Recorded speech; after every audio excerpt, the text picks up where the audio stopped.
அனைவருக்கும் வணக்கம். என் பெயர் கிறிஸ்டோபர். நான் 2ஆம் வகுப்பு படிக்கிறேன். என் பள்ளியின் பெயர் ஊராட்சி ஒன்றிய தொடக்கப்பள்ளி எடவாக்கம். நான் முயற்சி திருவினையாக்கும் பற்றி பேசப் போகிறேன்.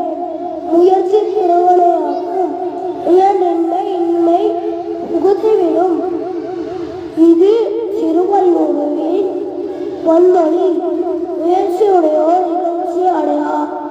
முயன்றால் முடியாதது ஏதுமில்லை என்பது இம்மண்ணின் மணிமொழிகள். வையகத்துள் வாழ்வாங்கு வாழ்ந்து செயற்பதென செய்து வெற்றி கொடி. நாட்டினர் விடாமுயற்சி மட்டுமே தேவை. 100 ஆண்டுகள் வாழ்வதை விட உழைப்பாளியாக ஒரு நாள் வாழ்வது மேல். எந்த ஒரு செயலையும் முடியாதென்று கூறாமல் முடியும் என்று முயற்சி செய்வோம், வெல்வோம். நன்றி, வணக்கம்.